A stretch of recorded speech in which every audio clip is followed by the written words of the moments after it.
Bismillahirrahmanirrahim. Assalamualaikum warahmatullahi wabarakatuh. Pemirsa Layak TV, ayahanda dan bunda, alhamdulillah kita diberi kesempatan oleh Allah untuk berbagi informasi.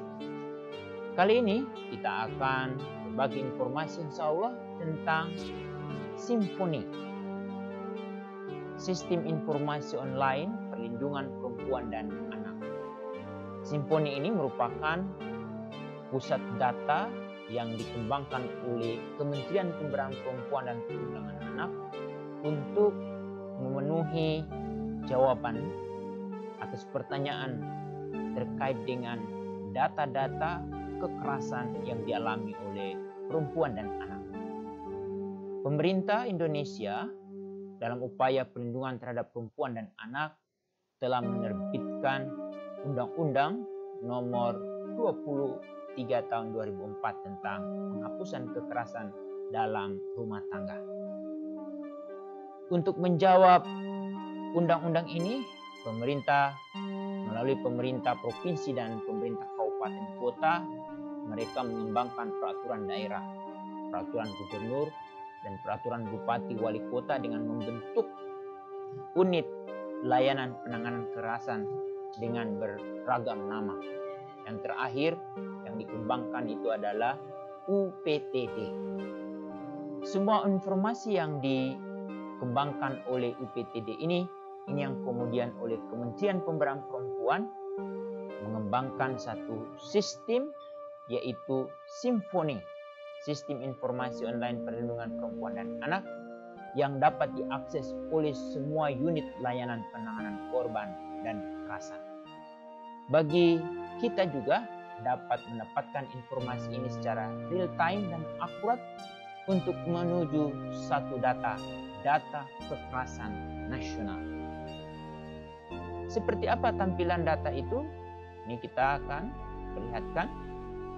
Seperti pada tahun 2020 ini telah terjadi 9.462 kasus dengan perincian korban laki-laki itu 2058, sedangkan korban perempuan itu 8.154 orang. Mereka tersebar di mana saja? Ini kita bisa lihat sesuai dengan provinsi atau kabupaten yang telah menginput data. Seperti apa rinciannya? Kita bisa lihat. Ini jumlah kasus berdasarkan presentasi. Jadi Bapak Ibu bisa melihat perkembangan ini, provinsi mana yang banyak melaporkan terjadinya kasus kekerasan. Kalau kita lihat dari sini adalah Jawa Timur. Telah terjadi jumlah kasus ada 1.050 kasus yang dilaporkan sampai September 2020. Kita coba lihat rasio perempuan korban kekerasan. Ini jumlah perempuan korban kekerasan yang tertinggi tercatat ada di Provinsi Jawa Timur. Kemudian menyusul Jawa Tengah, lalu kemudian Sulawesi Selatan, lalu Jawa Barat. Ini kita bisa lihat provinsi-provinsi. Kemudian rasio anak korban kekerasan. Korban kekerasan banyak terjadi di daerah mana? Ternyata teman-teman dari Jawa Timur ini banyak menginformasikan Jawa Timur yang menempati angka teratas, yaitu sekitar 60 korban.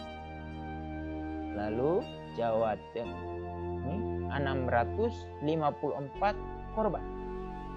Jawa Tengah itu 585 korban. Kemudian menyusul Sulawesi Selatan, lalu Jawa Barat. Jumlah kasus berdasarkan tempat kejadian, di mana tempat kejadian ini sering terjadi.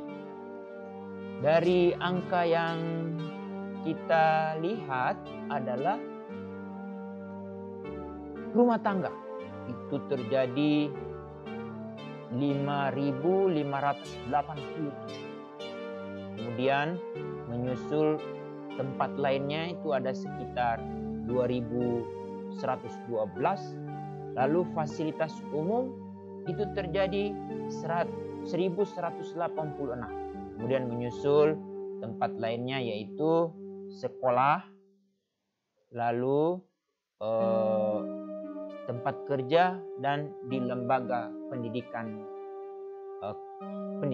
kilat. Jumlah korban kekerasan tempat kejadiannya mana saja?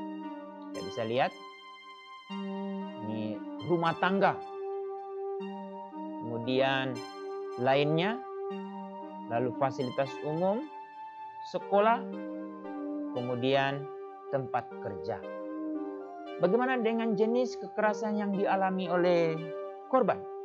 Jumlah kekerasan yang banyak terlaporkan yang tertinggi adalah kekerasan seksual. Itu terjadi 3.836 kasus. Kemudian disusul kekerasan fisik 3.720 kejadian.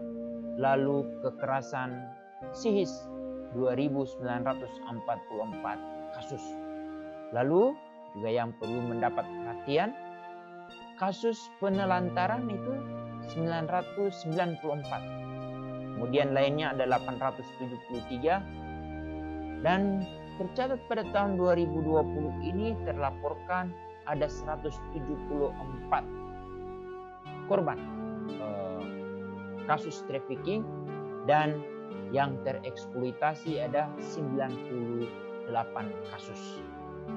Kemudian menurut banyak kekerasan yang dialami, satu jenis itu ada 8.241 kasus, dua jenis 1.550, tiga jenis itu 389 kasus. Kemudian jenis layanan yang diperoleh oleh para korban yaitu pengaduan. Melaporkan ini merupakan satu laporan yang juga diterima oleh lembaga layanan.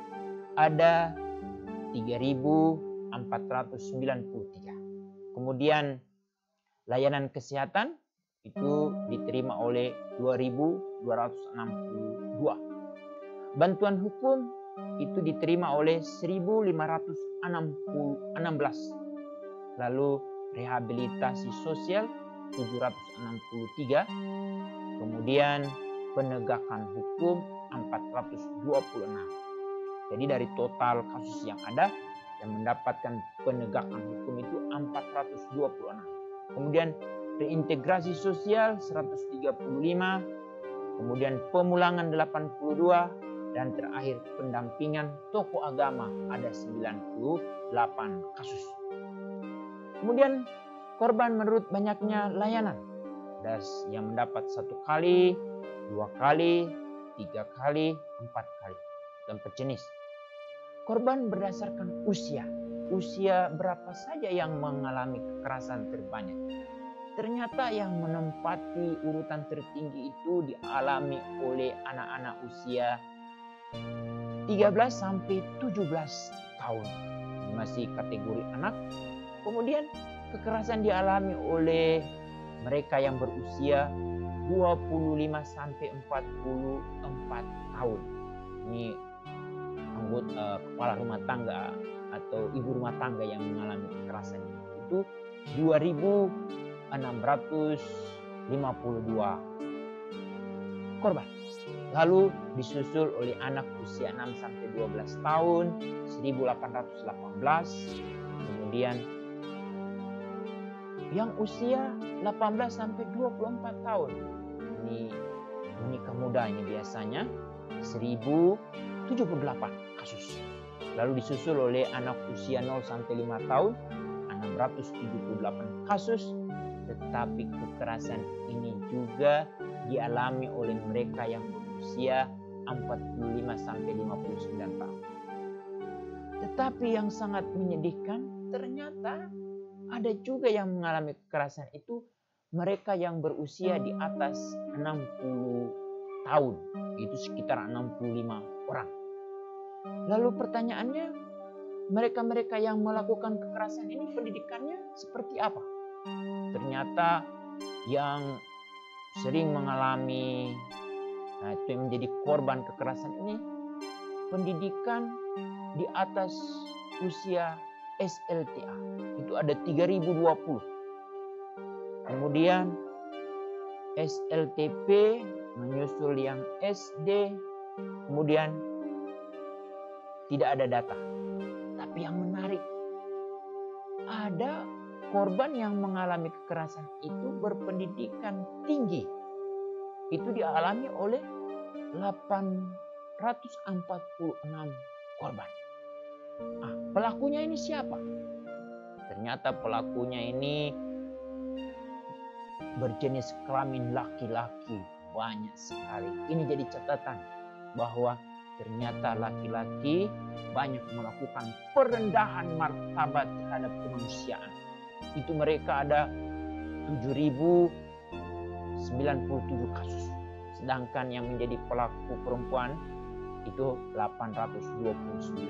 Totalnya pelaku ini berjumlah 7.926. Pelaku berdasarkan keluarga negaraan ternyata semua berwarga negara Indonesia. Lalu apa hubungannya pelaku dengan korban?